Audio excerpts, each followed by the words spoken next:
folks, we are going to get started because we've got lots of information to share with you today.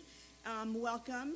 My name is Monica Hutt. I'm the Chief Prevention Officer for the state of Vermont, and I sit in the governor's office and also act as the liaison to the Agency of Human Services, who you're going to be hearing from today to talk a little bit about health care. So, yes, Representative. Oh. I'm always very reluctant to do this. Is that better? Okay, great. So today we're going to set the table for you and talk a little bit about health care, talk a little bit about what we mean when we use that phrase, the scope of the healthcare system here in Vermont, some of the challenges that we're seeing, and some of the ways that we're already working to address those challenges. As most of you have heard, you've been through some of these already. This is a briefing that is designed for legislators. So we will pause often to make sure you can ask questions. If you have questions and it's not a pausing moment, just raise your hand and we will make sure that we stop. We want to make sure you get the information that you need to feel grounded and confident when we're talking about healthcare and when you're talking about healthcare in the State House. For those of you that are stakeholders or media, if you have questions, we're happy to follow up with you offline or afterwards, but we're going to focus on our legislative folks for here today. Also, I want to remind folks that we did have one of these briefings on community development that was scheduled or had to be rescheduled, and that will be happening next week. So we hope that you'll come back and continue this kind of ground setting, level setting process that you've been doing with us for the last 2 weeks, actually. So without further ado, I'm going to get us started. We've got lots to cover. We also do have a group coming in at 5:30, so we'll try to make sure we're wrapping up right around 5 o'clock and leave a few moments for any lingering questions or catching people in the halls. But I am going to go ahead and introduce, and by the way, if you don't have a handout, let me know and we'll make sure we get one to you. There should be some in the back, but I want to make sure you can follow along. And then I'm going to hand this over to Secretary Jenny Samuelson of the Agency of Human Services. She's going to introduce her team and then we're going to get started.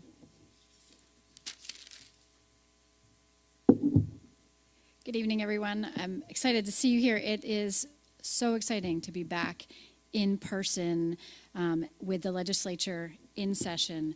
So thank you for coming. As Monica said, we're going to go through and we're going to start in a very basic level. And for those of you who are familiar at all with the healthcare system, just bear with us as we move through it.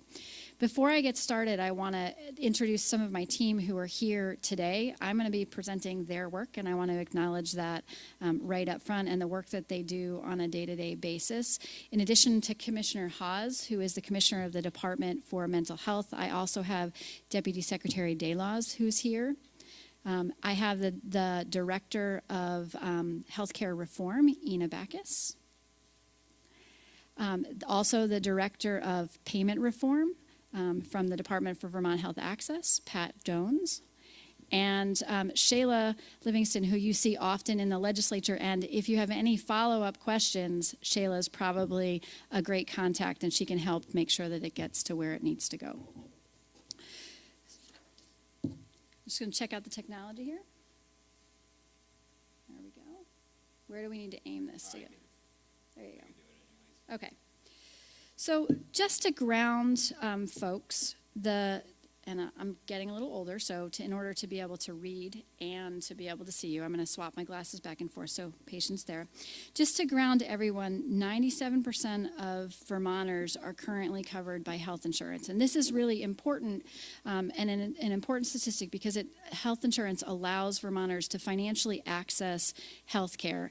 And it's different than most other states across the country. We are tied or very close to tied with Massachusetts for having the highest coverage rate across the country, but on average what you will see is that it's much closer to 10% in other states. And so that sets Vermont apart in terms of how Vermonters can access health care. It's also important to recognize that health care is distributed across both public insurers, so Medicaid, which covers Vermonters who are low income, often children in Vermont, and some Vermonters who have disabilities, and Medicare, which is a federal program. The Medicaid is administered by the state, and about 50% of those funds come from the federal government.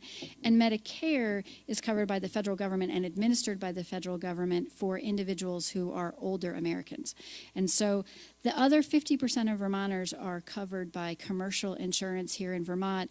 And for commercial insurance, they typically get it either on their own or they get it through their work or their business. And so that's an important component. The other reason that we focus on healthcare in Vermont is that it makes up a significant proportion of our gross state product, almost 19% and growing, for over $6 billion. And I should have grounded us as we're talking about the healthcare system. In this case, we could be very broad and we could talk everything from the very specifics of primary prevention, so things that happen in our communities to keep people healthy, all the way up through hospital care. But in this case, we're really talking specifically this evening about the system that provides care to Vermonters across mental health, primary care, home health services, or services that are medical services that are provided in your home, also skilled nursing care, and a myriad of other pieces that make up that $6 billion, but it is confined to that care spectrum and it does include prevention, but it also goes all the way up through the hospital level of care. So as we think about our healthcare system in Vermont, it is unique in the fact that it is geographically dispersed. And by that, what I mean is that we have healthcare providers that are assigned to geographic areas and provide care in those areas. When you go down to Boston or you go to New York, within a block you may see 2 or 3 different hospitals. That's not the way our healthcare system is set up in Vermont. And it means that it's a non-competing healthcare system, which is really important. And for the majority of that system, it is nonprofit organizations. It's also, other than a few exceptions, for example, what Commissioner Haas will present in mental health, it is also delivered by community providers, not delivered by the state. And that's an important distinction. When we think about it, and tonight, and I'll explain why, we're going to focus in on a couple of key areas. But to give you an example of what we mean by that geographic distribution, we have 14 hospitals in the state of Vermont, geographically dispersed. We have mental health and substance use providers, so 10 community mental health centers and 9 preferred substance use providers across the state. They are geographically distributed. We also have home health providers. They are also designated geographically -1, which is statewide, to serve an area of the state. And then we have about 165 primary care practices that are equally distributed around the state. So that just gives you kind of a landscape, and that landscape is important because it creates some distinctions in our healthcare system that you don't see in others. So tonight, I want to talk a little bit about the impacts of the pandemic and why we're going to focus in on 4 key areas. Essentially, the pandemic reinforced for us that there are parts of our healthcare system that interact with each other, and that when those parts of our healthcare, one of those parts of the healthcare system doesn't work or is strained or stressed, we see people get care at the highest level of care in our hospitals, in our mental health hospitals. So not getting care in their communities, in their homes, in places where they would prefer to get their care, but really in places where they may not be getting the care that they want or need at that moment. And so when we look at that as we go forward, the pandemic has also made certain components of our system very brittle. They are strained right now, and we'll talk a little bit about why. But there's the inflationary costs and staffing pressures are very acute in our healthcare system. Specifically, you'll hear a lot about traveling nurses and them pushing the budgets over, where a nurse might be normally $50, $75 an hour. Traveling nurses can be as much as $200 or $300 an hour. So the workforce stress and strain of it not having people, but also the cost is there and apparent. And so you'll see that in these 4 systems. Our primary care system, when it's not working well, folks back up in the hospitals, our mental health and substance use system, our skilled care. And I want to say what's more specifically what I mean by that. When I talk about skilled care, that really breaks down in many different directions. But for tonight, we're really going to be talking about skilled nursing and home health services. And then also, as we mentioned, our hospitals. So the reason that, and I want to make sure folks understand, is that we are focusing in on these areas is that during the pandemic, we were acutely looking at what are the impacts to our overall health of our population, and what are, and also what are the impacts to our healthcare system. You might remember the mantra being trying to make sure that we don't overwhelm our healthcare system. And so there's a few key data points. And in this case, if there are questions on them, I'm going to turn them over to Todd, who has been monitoring and managing a lot of our response to the pandemic. But we can go to the next slide up on the screen. Essentially, from our health outcomes, there are two alarming features that we're seeing. The first is an increase in the number of people who are dying from drug overdoses, which has increased during the pandemic. And the second is really the number of people and the trend that we're seeing in deaths from suicide. So really demonstrating an acute need that we have for mental health and substance use treatment. In addition to that, when we look at our healthcare system, and before the next slide goes up, I want to say I don't expect you to be able to read this one, but really I want to assure folks that we are looking in the area of our hospitals at what our hospital capacity is. And on a daily sometimes or several times a week basis, we have a report that comes out from the hospitals that tells us what their capacity is. And it's the color coding is probably the most important here, whether it's green, yellow, red, similar to a stoplight, black.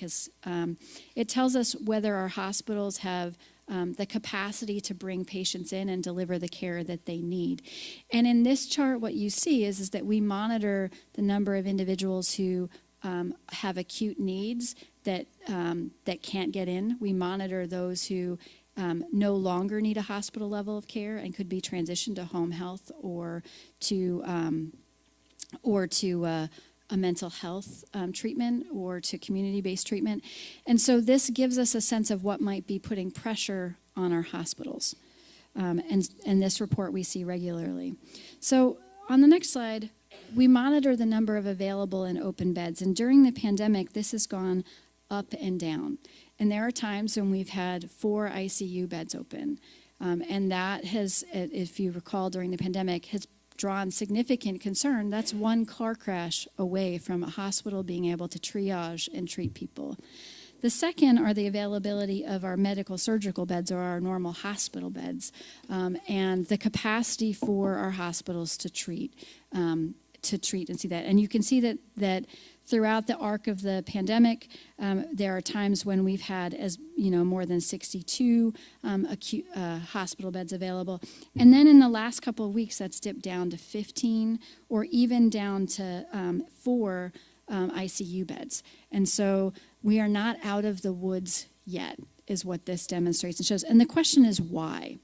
And really what we see in talking with our hospitals and our system is that individuals who have been hospitalized and need to be and are ready to be discharged either to their home or to rehab in a skilled nursing facility or for long-term care in a skilled nursing facility, that they are staying in beds longer and in the hospital, which means the hospital cannot bring more folks into their regular hospital beds.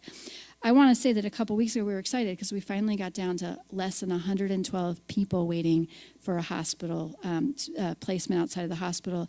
But over the last couple of weeks, we've seen that surge again. And so that shows an alarming trend of that going up and down based on what's happening related to both admissions to the hospital and what's happening in our long-term care and home health facilities and the strain on those systems. And then lastly, one of the other areas that we look at is how many individuals and how long are they waiting for mental health placements. And again, on this slide, what you see is that goes up and down. And green are individuals, this is the total number of people who are hospitalized that we monitor and watch. And green are individuals who are there. The yellow are those folks who have been there for a little bit longer for placement, and the red are those who've waited for or really have acute and complex needs and are waiting. And so we've made giant strides in this area from where we were earlier this year, but we still see some strain in the system there. And so Commissioner Haas will talk a little bit about that. So what this demonstrates is that if we're not treating individuals in our mental health and substance use, and many people, I'm sorry, I should have said this from the beginning, often think of substance use as addiction. That can be somewhat offensive to individuals receiving treatment. So that's, if folks were confused about what that is, that's what it is. It's addiction. It's treatment. It has formerly been called addictions treatment.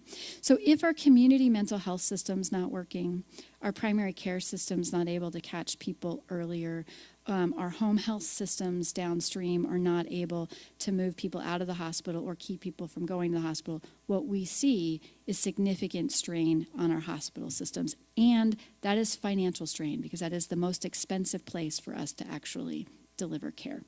So we're going to ground that's kind of an overview of the healthcare system and some of the main strains that they're experiencing right now. And I want to pause there to see if there are any questions about both what our system is and why we're going to focus tonight's discussion on a couple of key areas.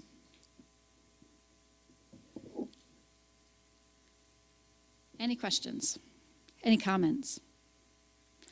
This will be a lot more fun for everybody. No?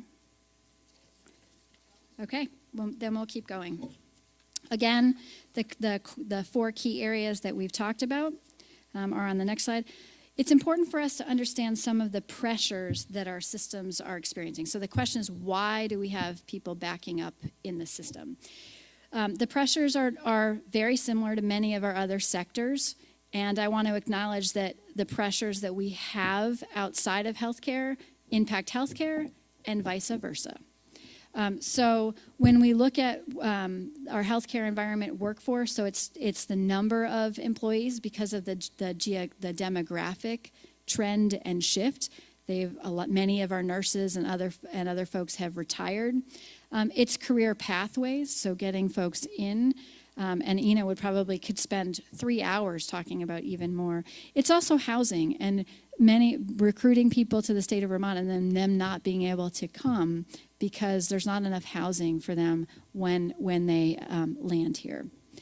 It's all some of the other pressures that they're experiencing are the demographics of Vermont. People are older and getting older, and as they age, they aren't individually getting sicker, but our population is seeing more chronic diseases like diabetes and hypertension, or also high blood pressure. So we're seeing more of that in our system, and they're living longer. So when we talk about the skilled nursing facilities, it's not just folks who've broken their hip, but now it's individuals who have mental health concerns, who might not normally have made it to that point in their lives, who need support and treatment. Individuals with dementia who might have behaviors that make it difficult to care for in a normal, in a usual, it's not normal, but in a usual staffing model for long-term care. And then the last is alignment among our health insurers, and that will be a key, in addition to those stabilizing those key systems of care, it will be incumbent on us to make sure that there's alignment. And I want to pause, because one of the things I didn't say is that right now in healthcare, we're trying to go down 2 lanes.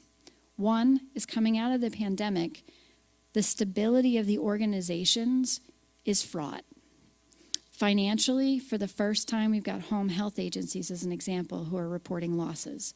The majority of our hospitals reported financial losses last year. Our skilled nursing facilities are closing because of these pressures. They don't have enough staff, and when they do have enough staff, it's too expensive. So we're working on stabilizing the healthcare system, and that will be a key theme as we go forward. And we're looking at trying to create a sustainable future, recognizing that the demographics of Vermont have changed and that the way that we deliver care has also changed over the last couple of decades. And so, again, stabilization and sustainability as we go forward. Thank you. Finally, a question. My name is Joe Andriano. I represent the Madison Rockland District in the Vermont House. And my question is related to these key pressures, particularly in regards to workforce. I've heard quite a bit of anecdotal evidence about healthcare providers, particularly in emergency departments, but in other areas of the healthcare system, experiencing violence. And I'm wondering what data do you have about incidents of violence against healthcare workers at work, and also what data, if any, might exist about how that might be having people leaving the healthcare workforce or not entering the healthcare workforce in the first place? That's a great question. I will say that we're working with our healthcare providers to pull together that data. In some of our public safety work, they can see some instances of that in the public safety data, but it's really masked as, if someone created a violent crime, and we can't tease it out of hospitals. And so we're needing to get that data from the healthcare system itself. So we're working on it. But it is an issue that is prominent, particularly in our emergency departments. When we think about it, one of the things to contemplate is that our emergency departments are front line. And we have worked so hard in Vermont to work to make sure that individuals get a fair and true assessment and to determine whether it's a medical issue, a mental health issue, a substance use issue, before we incarcerate them. And so oftentimes they're brought to the emergency departments to get those types of assessments done. And in that process, sometimes, and it's not just because of the mental health or substance use issues, individuals continue to perpetuate violent activities. And so we're working with our emergency departments to look at how we can relieve that over time, including, is there another place where we can do those types of assessments? We do them right now for individuals who are intoxicated, as an example, in our public inebriate programs. Can we do that for mental health outside of that? And that then gives a path that if it is someone who's violent, and not violent for a mental health, substance use, or other issue, they can go and move on through their criminal justice system. So it's a great question, and it is one of the reasons that we do have some of our healthcare providers say that they have decided to leave the work. So when we get to the mental health component of what we're talking about, think about our emergency rooms as an extension of our crisis system of care, and that's, I think, going to be an important component. Looks like. Mm-hmm. Making it available to us to be able to look at that, because I've been hearing a lot, so I'm curious to see what the numbers. Let me check in with our data folks and get back to you. And looks like Shayla stepped out for a second, but one of us will. Oh, there you are. Shayla will got it, and we'll get back to you. So it is a good question, and I'm glad to have you press on it because it's an important issue.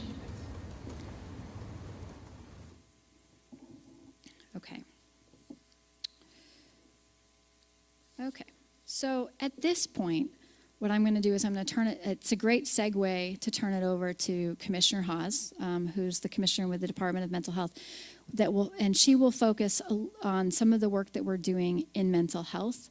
I do want to say up front that when we're talking about mental health, the Agency of Human Services this year has really worked with the Department of Mental Health and our other departments to assess what Vermonters' mental health needs are, to identify in our system of care where there are gaps, and to begin to look at making targeted strategies for those gaps. And Commissioner Hawes will talk about those.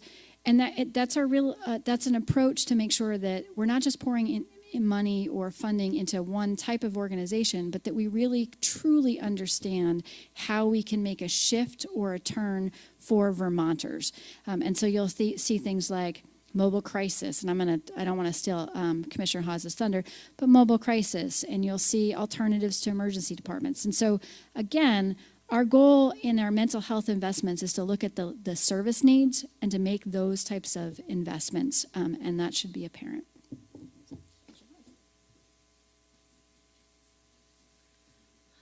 Hi, thank you. Like Jenny said, Emily Haas, the Commissioner for the Department of Mental Health. I've had an opportunity to talk through the next couple of slides through many folks in here, so it's nice to see you all here. So maybe you'll have different questions from the first time that you saw this. So this is essentially our system of mental health care here in Vermont. And so as you'll see, our bottom, our strongest section of this system is our community resources. And if you can see that bottom line, I cannot. So that tells me I need to go to the eye doctor because this is a pretty big screen. Those are the individuals providing services throughout our community mental health system. So those are folks who are delivering case management services to youth and adults. This is folks being served in schools. Additionally, these are individuals who may be getting services in residential homes or group homes, depending on the particular part of the state. It's also a host of private outpatient providers. They also play an important role to our healthcare system. So that is our bottom building block there. The next step up, if you think about this as levels of care, that's also your least restrictive level of care. So you move up one more level, and those are our crisis supports and response. So each part of our state has crisis beds. Those came out of Act 79, if folks remember that. So each community mental health agency serves adults in crisis beds. We also have youth crisis beds down in our Bennington area, and then also in the northern parts of our states in Chittenden County. If you move up another level, those are what we refer to as intensive residential programs. So we offer intensive residential program throughout the state for adults primarily. And those are located, like I said, for example, in Westford or in Williamstown or down south in the Springfield area. And so we offer numerous beds across that particular level of care. If you think about the next highest, we offer services within a secure residential system. Right now, the state of Vermont and Department of Mental Health operate the Middlesex Therapeutic Community Residence. And that is a secure residence in Middlesex. It's currently a 7-bed residence, and then we will be expanding that to a 16-bed residence and moving that to Essex. The name change for that will be the River Valley Therapeutic Residence. And so that is for folks who are perhaps stepping out of the hospital, who still need a highly structured environment to receive care before they step down through the other levels of care down to the least restrictive. Then you'll see at the top, like Secretary Samuelson summarized, this is also our most expensive, and these are our inpatient beds. And so for youth, all of our inpatient beds are currently located at the Brattleboro Retreat. They serve youth as young as 4 or 5 up to 18. They also have a transitional age unit where folks who may be 18 to 25, they're able to be cohorted as a group on one unit there. And then they also offer beds for our highest acuity folks. And so when I say acuity in this context, I'm referring to individuals who meet hospital level of care, but also may require additional services in order for them to have their treatment needs met. So Brattleboro Retreat, like I said, is primarily serving all of our youth and then some adults. We also have adult beds at Rutland Regional Medical Center. They also have beds that are high acuity beds, or historical language refers to those as level 1 beds. And then we also have Vermont Psychiatric Care Hospital, which is a 25-bed facility located here in Berlin. That's a state-run facility for adults who are under the care and custody of the commissioner, meaning that they are involuntary. Right next door, Central Vermont Medical Center offers, I believe, 16 beds for adults. The UVM Medical Center in Burlington has 2 units, one for those folks who may need short-term stays, 2 to 7 days, and then another unit for targeted towards folks who might require just a little bit longer, but maybe not needing the additional resources like, say, a Vermont Psychiatric Care Hospital or one of the other level 1 units. So this is our system snapshot. I'll also mention that our system is a co-occurring system. So folks who are receiving care throughout these different levels are also being provided opportunities to get treatment for any substance use disorder they may be having. If they need specialty substance use care, they're being referred for those services. We really try to treat the whole person. The DMH perspective and desire is for folks to be able to get services when and where they want and need those services. And so while we developed this pyramid, we also identified some gaps in our system. Thank you. It's like you read my mind. And we identify or define our system as 4 pieces to the pie. So we have someone to prevent, someone to call, someone to respond, and then somewhere to go.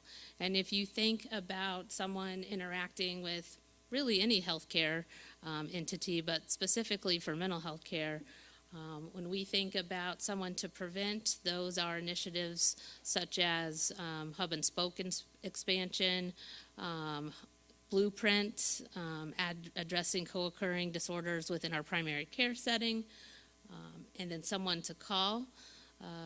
I think folks should be aware of 988. We've done, which is the national crisis line. You now have to use those 10 numbers to call somebody in Vermont, and that's because of the 988 line. So folks of any age who are in a self-defined crisis or also aware of somebody else who might be in a crisis can call that 988 Suicide and Crisis Prevention Lifeline. Those are answered by Vermonters about 90% of the time, and they can get you to the help that you need. And also work with you in that moment or work with an individual in that moment to help either de-escalate a potential situation and then connect with services. So that crisis line is what we're really trying to get out to that number so that folks do call that because the next step is that you can get a referral or a handoff to a treatment provider, should you want to do that. Many folks call that, and that's enough, and they do not wish to be handed off to another treatment provider. So someone to respond, a priority for us over the past couple of years has been to expand mobile crisis response, and that is meeting individuals in the community where they are, a 2-person team, 24/7, in order to help meet folks before they feel like they need to go to an emergency room. Additionally, somewhere to go. We've talked a lot about psychiatric urgent care and testimony. The Department of Mental Health just closed on an RFP for alternatives to emergency departments, and there were certainly opportunities in there for parts of the state to develop a psychiatric urgent care. What that means is that instead, if folks would like to get services outside of an ED, they can access crisis services through an alternative to an emergency department, like a psychiatric urgent care. So we know that there will always likely be some instance where somebody may need to go to an emergency room for an assessment, typically because they're presenting with some other medical issue, and so that would certainly still be available. But for those folks who don't need that level, we want to be able to serve them in a more appropriate way. I think that, I have one more slide. Thank you. Thank you for that. So when I was talking about our system, I mentioned the Vermont Psychiatric Care Hospital. Like I said, that's a state-run facility, and it is for individuals, adults who are involuntary, so under the care and custody of the commissioner. We've done great work to get beds back online there. They also experienced a workforce crisis and a staffing shortage, just like most of the healthcare system. But they are currently back up to 21 of 25 beds. We've also focused on stabilizing the Brattleboro Retreat. The Brattleboro Retreat is getting ready to be back up to pre-pandemic levels of being able to accept patients throughout their facility, and kudos to the Brattleboro Retreat team and their collaboration with the state and working together to form that strong collaboration and getting those beds back online. And then the last, like I mentioned, was expanding our secure residential, moving the Middlesex Therapeutic Community residents to Essex and expanding that to 16 beds. And that also is adults. I feel like I dumped a lot of information on you, and so I apologize. Any questions or comments at this point?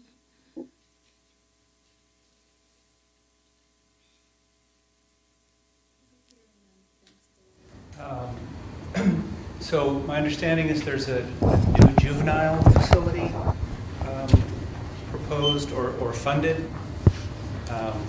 which will be 12 beds. Is that correct? I don't know the details of what the juvenile facility is currently. Can I ask clarification?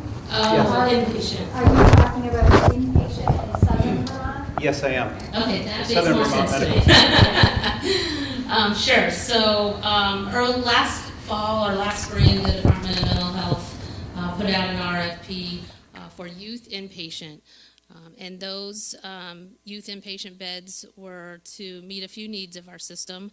One, we were experiencing an increase in youth with complex medical conditions who needed access to inpatient psychiatric care. And folks oftentimes don't necessarily understand the limits of a standalone psychiatric facility, and that they don't have a code team, so to speak, that can respond to medical emergencies like a medical facility would. And so we saw youth wait longer and sometimes be served on an adult unit, and that's not something that we want to see happen again. And so knowing that we have youth hitting our system who are also maybe pregnant, who may have untreated diabetes or severe eating disorder, those folks can be challenged in finding the appropriate placement due to the medical needs that they require.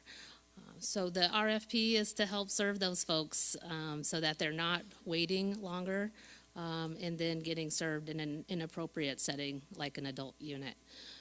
We had one bid to that RFP. We reposted it after that initial bid pulled back from that project. And Southwestern Vermont Medical Center was the next facility to bid on the RFP. I'll highlight that that's still in a feasibility study stage, so there's still more information to be learned, including how many beds, which I know is a key focus. Should it only be 6 or should it be 12? And there's a lot of different complexities to how many beds.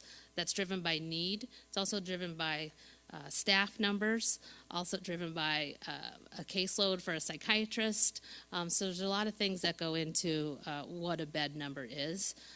That feasibility study should be complete by the end of this coming March, and that will help us pave the way to either continue with Southwestern Vermont Medical Center or re-put it out to bid. Our goal is to increase access as soon as possible to youth who need hospital level of care. You're welcome. Daisy, did you? I found the answer. Gosh, okay, 2 wins with that.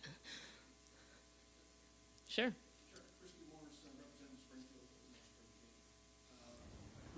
Previous slides have shown the number of ICU beds and the number of inpatient care beds, and what the availability is from various months over the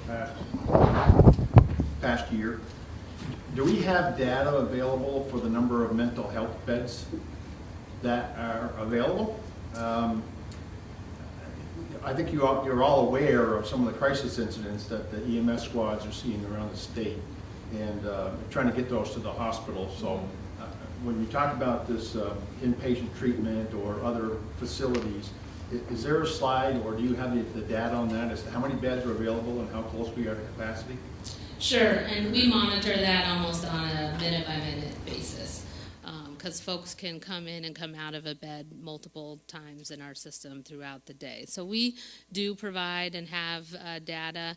There's a bed board that our emergency departments can check to see where open beds are. That bed board shows availability for youth. It shows availability for adults, also crisis bed availability and intensive residential availability. So we're looking to expand that so that there's more resources for folks to access from that one particular website. But we do have keep track of that. I will say, in general, and I would imagine this is likely the same for med surg or ICU, is a bed is not a bed is not a bed. So it could depend on if that's a shared room and the person in the other bed is may not be a good match for whoever's looking for admission. So there are some admission decisions that go into that. We do have numerous beds closed throughout the system, and that shifts every day based on staffing availability, acuity, a number of things. But I'd say in general, more beds are open than closed, and there are typically people waiting and there are open beds available. But like I said, that shifts on a daily basis. But that's the Department of Mental Health has a team of care managers who help triage folks in and out of emergency rooms in collaboration with all of our inpatient units and community mental health providers so that folks are not waiting longer than necessary. I also want to clarify, one of the things that you mentioned in your question was EMS, so emergency medical services, being able to access those beds. And so, Commissioner Haas, I wonder if you can explain the pathway, that it's not as simple as, mental health hospitals don't have an emergency department specifically for mental health. And so EMS can't bring someone who's in mental health crisis straight to a hospital. So do you want to talk a little bit about what that pathway looks like? Sure, I can do that if that's helpful for your question. So I'll use a couple of examples. I'll start with a voluntary example. Somebody can call, say, the Brattleboro Retreat and do an intake assessment and can be admitted from their home. They don't necessarily need to go through an emergency room.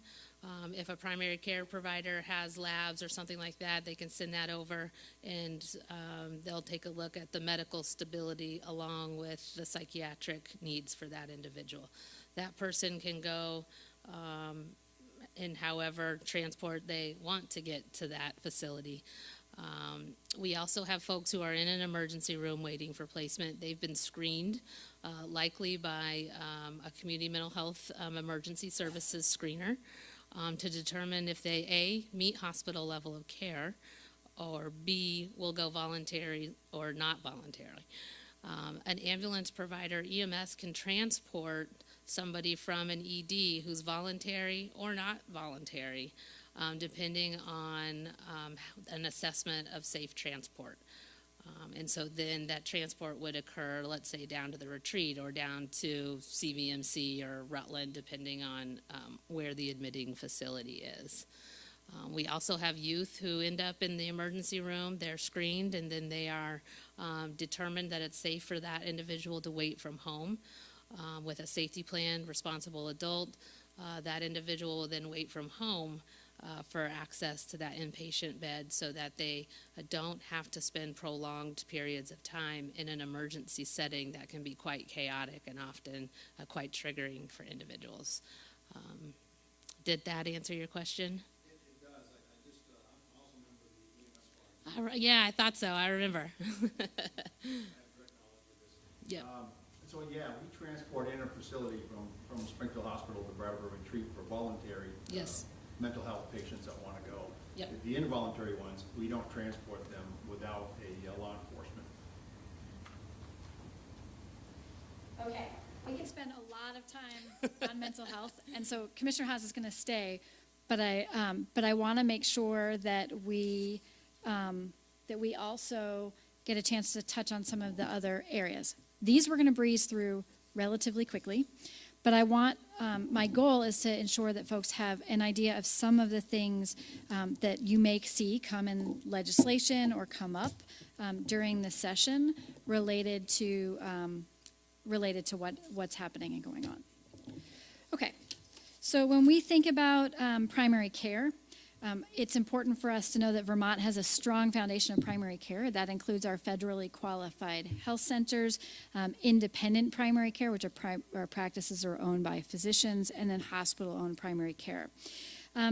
We need to continue, as you heard, some of our challenges in mental health and substance use have increased throughout the pandemic. We'd seen they were coming down. The pandemic has made them go up.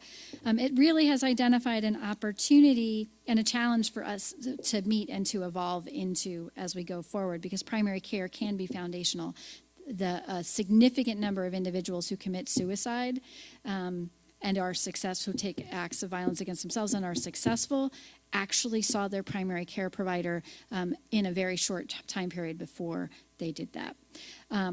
Quick question.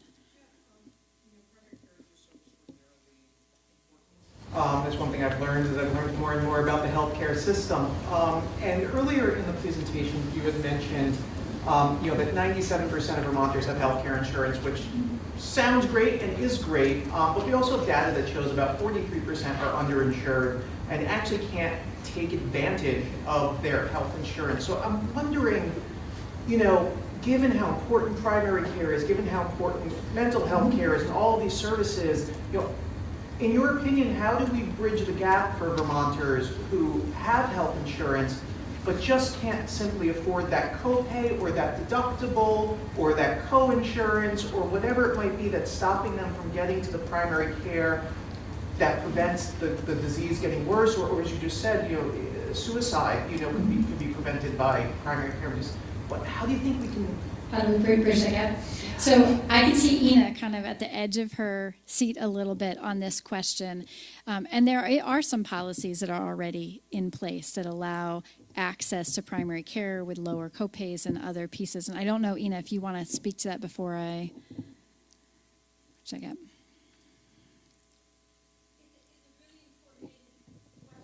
Something that we have to be focused on with healthcare reform and our healthcare system initiatives ongoing.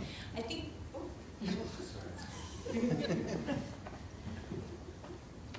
Yeah. In addition to that statistic that you shared about those Vermonters who are categorized as uninsured, I think it's also important to talk about the results from our household health insurance survey from the most recent year, and that survey has some information in it that demonstrates, at least at the point of that survey, that Vermonters were accessing care, and were accessing care in ways that were more frequent than in historical surveys, and also that Vermonters' debt due to health care costs and service utilization was not, that debt load for Vermonters had in fact improved over a period of time. So I think that's a place to really look at a number of data points together to better understand what people are experiencing relative to their particular coverage. It is the case that people are categorized in that underinsured category, but we also know that many Vermonters have health savings or health resource accounts that their employer have offered, and that they are utilizing those resources to help with these copays and deductibles when they can. and that those are paired with what looks like in a survey like a lesser coverage or a underinsured model.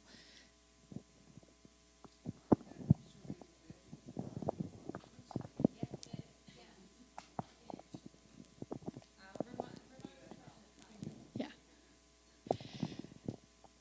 So oftentimes what we'll hear from our constituents is that, and these are true issues for us to tackle, is that people are having problems accessing a primary care provider for two reasons. One, there's a lot of practices who aren't accepting new patients, and so if you're new to Vermont and you don't have a primary care provider, it's hard to find one. And the second, for some practices, because of workforce shortages and others, when they call their primary care provider, they're having a hard time getting in within the time frame that they want to get into. And so some of that information and the data on that is in both an access study that was done between the Agency of Human Services, Green Mountain Care Board, and the Department for Financial Regulation. It's also in the Household Health Survey. The second piece is coordinating care with other providers. We see that when people do need care outside of primary care, we see it as a critical function for that to be coordinated. Preventing and managing chronic conditions, so making sure that you get if you have diabetes, that you get your blood work done. And then also addressing mental health and substance use. And in this area, it's by identifying and addressing the pressures that people are feeling in their lives. And you'll hear that as often screening for mental health and substance use, but also the term social determinants of health. So what about housing insecurity, food insecurity, violence that's happening in the home? We know that all of those things are impact an individual's mental health and well-being. And so in the near term, what you'll see us working towards is really making investments in primary care to integrate that mental health and substance use and that screening for those health-related risk factors. And so that will, we're working, and that comes out of the Mental Health Integration Council with primary care as a key focus. How can we get more staffing into those practices that are skilled at doing that? I'm going to move on quickly into skilled care. Again, that's home health and skilled nursing facility care. And I want to recognize the demographic trend here and the need to evaluate what's necessary at a local, regional, and a statewide level. What we see is as individuals are getting older, over the last few decades, that there's been regulatory pressures to make sure to keep in check the number, for example, of skilled nursing facilities, because people were being warehoused, is what I've heard people talk about in the past, or put into a level of care that they didn't want and that they didn't necessarily need. And so there's been a lot of effort to right-size that, but as we see the demographic trend, that's putting pressure up on that. And then financial workforce pressures and demographic issues we've talked about. So in the short term, right now, we are working to evaluate the financial viability of home health and skilled nursing facilities and look at how we can address that. We're evaluating the Choices for Care program, which I'm just going to describe what it is, but it's a way to get services in your home, services that have someone help you with things that you can't normally do that would make it so that you would need a nursing home level of care, but that you might not be eligible for under normal Medicaid. It allows us to provide those services so that you're able to stay in your home and not go to a skilled nursing facility. So evaluating how that program exists and its funding. Investing funds in opening nursing home beds right now due to staffing, so trying to cover the difference in the staffing costs so that as you saw those pressures go up, working with some of the facilities to open closed beds by covering some of those costs. And that's a very short term. It's not something we can do forever, but it's something that's critical for us to do right now. As we try to figure out the financial sustainability long term, that's just the stability. And then opening specialized beds. As I mentioned before, individuals who are aging, who have mental health, substance use issues, who have violent behaviors because of dementia or others, and our skilled nursing facilities aren't rightly positioned now to provide care. And that's what a lot of the folks who are in our hospitals right now waiting for a bed are waiting, because it's not that there aren't open beds, but there isn't the right bed, as Commissioner Hawes talked about. And then lastly, Commissioner Haas mentioned that we've been working with the Brattleboro Retreat. We dug in deep with them. We looked at and I'm going to use them as an example up front. We dug in deep with them to really identify what it was that the care needs of Vermonters were, where they were losing money, and in those places where they were losing money that we didn't necessarily need them to provide that care, they discontinued it. They did, not the state. And then in those places where they were underfunded, we provided supplemental funding. And as we look at our hospital system and the sustainability going forward, there is a need to do that on a broader scale, to identify what we need at the local, regional, and statewide level for our hospital levels of care, and to engage in that in a collaborative process with our hospitals around the state. Because they've experienced regulatory pressures over the last few years to really control costs, coupled with the pandemic. They're in a very different financial position than we've seen before. They are brittle, they are losing money, and it's been important for us to really work to stabilize them as well as the other parts of our system. We're not going to efficiency our way out of our healthcare cost problem anymore. And so recognizing the role that our hospitals play in our local economies, they really are foundational in the health of our communities, which draws new people in, and they are an economic driver in our local communities. It's important for us to look at how we stabilize them. So we're working with the Green Mountain Care Board to evaluate, as I said, the local, regional, and statewide needs. We're doing that in collaboration with healthcare providers. And we'll work on it, that'll be at the state level, but we'll work hand in hand with them to evolve what the future model looks like for community hospital care. And that's work that's ongoing. And so I want to pause there. Any questions? I breezed through that. As Monica said, this was going to be really fast. We were going to try to take a multi-layered set of issues, and we were going to try to introduce them in a rapid-fire fashion just to kind of whet your appetite for the future. So any questions on those three areas? Representative Rebecca? Can you clarify what you meant when you said we're not going to... Efficiency our way out of this? Yes. That's a great question. Glad you picked up on that. So for the last few years, we have spent, and I'm one of the folks who really said that we need to look for efficiencies in our hospital-based system, and we do. And that we will gain enough cost savings out of that to really turn the cost curve and make critical community investments. We still need to work with our hospitals to find efficiency, but there is not enough room in that. Vermont is the lowest cost Medicare state in the country.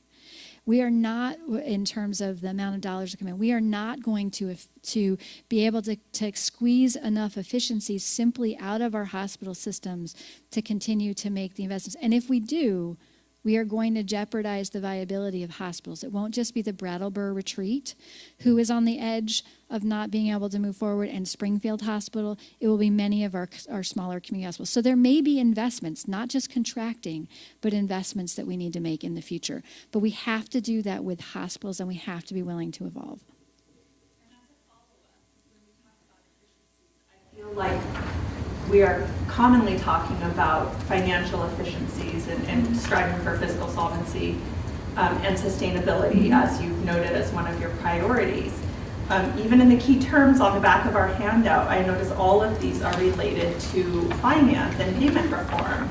And that's been much of our intro in the first few weeks in the legislature. But I feel like there has been so far a lack of focus on practice improvement and a focus on are we doing any investments toward that? And I don't mean to suggest that individual practices need any improvements, but I do know that there can be cost savings in doing that, and also appreciate that the Department of Mental Health has held up as one of its goals in the Vision 2030, finding ways to improve on the provider experience. So we all know that providers need better workplaces, and I think looking at practice improvements, not only to find those efficiencies for cost savings, but to improve the workplace for providers would be mutually beneficial.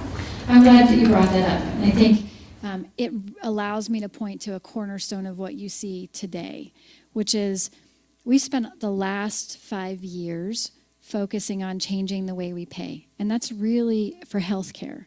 And that's really important. Moving from paying for every time a service is delivered to paying in different ways that would help to give providers flexibility and incent outcomes. The agency, in working with our providers, has really refocused a lot of our attention now on what does the system of care look like that we need. And you see that as we talk about in looking at investments in primary care with a specific intention in mind, mental health and substance use. You see that as we talk about the investments that the mental health system is doing. So really, what are the services that we need? You also, in proposals underneath that, like the blueprint as foundational to primary care, see a work to evaluate how we can do care differently in those practices to improve. And so in the past, it's been a lot about if we pay differently, care will be delivered differently. We're really refocusing now on how do we care differently and then use the payments to support that care. And so that is a change in our focus, and also from just provider-driven reform to a public-private partnership, because the pandemic pointed out that when the state partners closely with providers, we hear better what it is that providers need. We can resource that better. And we can work collaboratively to provide the training and quality improvement supports. The Blueprint for Health, which is a program that works with primary care providers, is a perfect example of where that works really well. So thank you for that question.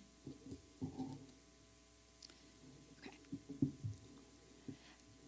Go ahead. And if you could just say, with so many new and old names in 2 years, it's hard to remember everyone. So Dave Weeks, Senator, Rutland County. Thank you.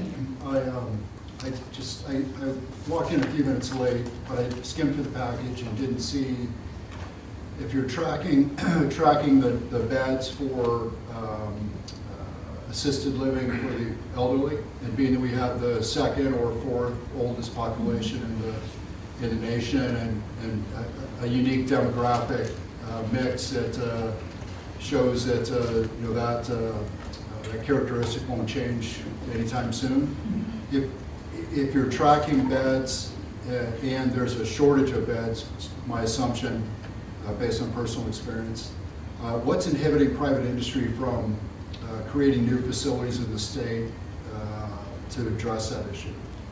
That's an interesting one. I can see Monica kind of on the edge of her seat, and we're welcome to dig in on that one. So our Department for Disabilities, Aging, and Independent Living does have a general sense of what the beds are in the state. What you saw earlier was us really tracking availability on a day-to-day basis. I would have to dig in with them, and I'll get back to you to know the degree to which they are monitoring that. My understanding across all of these industries, what's preventing people from getting in is oftentimes as much like reimbursement as it is the workforce shortage. So it really is the fact that many of the beds that we have here that providers don't have open, it's not because they don't get paid enough.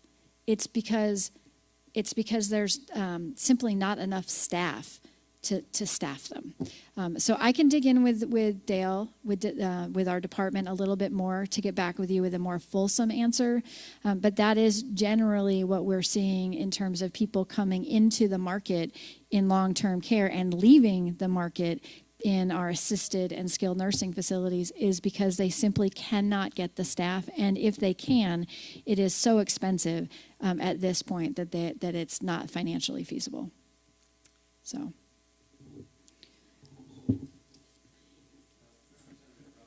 Tangerman, Rutland Bennington District. I didn't identify myself before, sorry. The slide about, well, my question is about OneCare. Okay. And UVM Medical Center announcing their intention to withdraw from OneCare? No? No. So for everyone else in the room, let me describe what OneCare is. And then I think what you're talking about is Blue Cross Blue Shield. Is that what you're talking about? Withdrawing? Okay. It's a good guess. Yeah, no, that's okay. I'm going to move around a little bit. So OneCare in Vermont is an organization of providers who have come together and agree that they will manage the health of an entire population, and that they will get paid in a different way. For hospitals, it's through a fixed payment versus getting paid every time they do a service for their care. And in general, it's been described as a way that providers come together and they get paid differently, and that they agree that they're going to provide care differently in order to help moderate cost and quality, to Representative Rebecca's point. And our goal is that would help with some of the quality improvement. So over the last 5 years, Vermont has been testing this model where OneCare is an ACO, that provider type of an organization, and they have hospitals as members and primary care as members, all the providers that we've listed. And Blue Cross Blue Shield came forward and said, we have concerns about whether they are providing the value that is worth the cost in the system. And it is incumbent, as a payer, the Agency of Human Services actually administers Medicaid. And so as a payer ourselves, we are working to evaluate that question as we go forward. How do we want to provide care differently and pay differently to continue to get our systems to be where they need to be? And that said, for us as Medicaid, while we try to decide that over the next couple of years, whether an ACO is or is not involved in our healthcare system in the future, it was important that we continue, given the brittleness of our system that we have right now, to not do anything that would be catastrophic and harm our providers. So if Medicare were to pull out or Medicaid were to pull out, our providers, the way that they get paid, but not only would we not get investments from Medicare that we currently get into our state of Vermont, but the way that they get paid, it would create operational inefficiencies overnight. So we need time to decide what it is that's next, and we need to make sure that we are responsibly evolving to that, whether an ACO is a part of that or not, so that we don't further destabilize this system. So the Agency of Human Services has been working with Medicare to define what it will look like going forward. We've been working with Medicaid. Our insurers have been involved in those conversations, but we have real recognition that we need to pull together our insurers so that we can align on what was the last slide, really align on what the quality measures are that we should be measuring, so that how we're going to evaluate the effectiveness of programs like the ACO, and how we want to pay differently going forward, because that lack of alignment is causing instability in the system right now. But we can't shut something down overnight or it will cause more brittleness. Does that answer your question? Mostly. Yeah. So that we're still working to quantify, and if Ina or Pat would like to answer it. Blue Cross Blue Shield has said that they will continue payments to the primary care providers who receive augmented payments through Blue Cross Blue Shield's participation. But if we talk with the ACO and the primary care providers, they would say that for the amount that Blue Cross puts in, that money additional money gets added, and primary care providers may lose payment. So they may actually, it may result in primary care providers, which are key to the foundation of our prevention in the system, don't have as much money going into the next couple of years. And that's what I mean about making a very quick decision. Us understanding what the operational consequences of that takes more than a couple of weeks to determine. And so we're still working that through, and we would want to make sure that we keep our primary care providers whole. I don't know, Ina or Pat, anything you want to add? Did I answer your question? There are consequences. I just want to make that clear. There are consequences, and the majority of that's to primary care. The discussion could go on and on, but thank you for your answer. And I'd be happy to stay out. I know we've got to be out of the room for another meeting, but I would be happy to stay after and answer more detailed questions about that. But the fact of the matter is that the consequences we'll have to find out as we move forward of that. And our direction for the ACO and where we're going in the future is a part of the broader healthcare discussion.